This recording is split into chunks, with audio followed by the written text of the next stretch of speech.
So paragraph 5 is the closing date. And once again, the closing date is going to be time is of the essence unless we remove that paragraph, that section that calls for time being of the essence.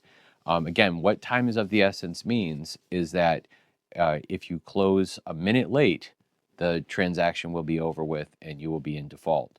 So we want to make sure that we remove that section if we want to have a little bit more flexibility. It's not a common provision to have in a Western Massachusetts purchase and sale agreement.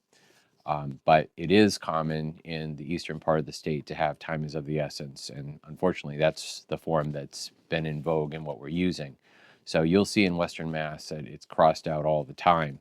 But be leery of that. If you don't want to be held to that strict of a standard, then you're going to want to have that provision crossed out.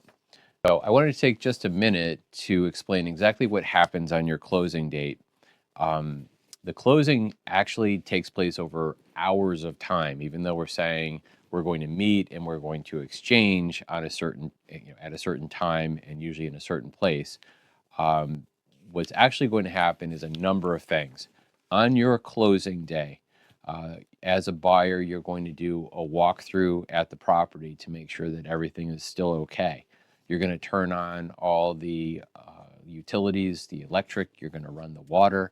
You're going to check to make sure that there were no accidents when the seller was moving. You're going to make sure that the seller has removed all their personal property and that they haven't left any trash behind.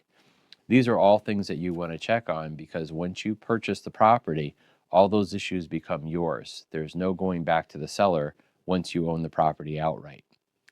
The other thing you're going to have to do is pick up your bank check from your bank.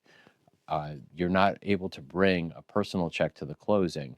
So unless you've already wired funds, you're going to actually have to run around and get your bank check as well.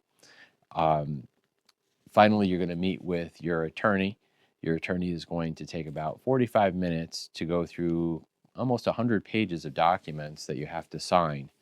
At the closing, you need to bring your driver's license or other photo identification, so that could be a passport, and you're going to have to bring that bank check.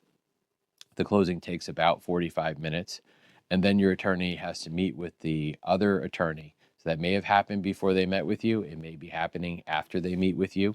They have to exchange a check for the deed, and then you have to get placed on record at the registry of deeds. So your attorney has to record the documents, and this takes time as well. The registry of deeds across the Commonwealth close at 4 p.m. So you can imagine all those items that have to take place, and you may not be the only closing that your attorney has that day. So all these things have to be coordinated with your agent, with your lender, and with your attorney to make sure that they happen smoothly. Should you contract to have people at the home, like the cable person or your movers at a exact specific time?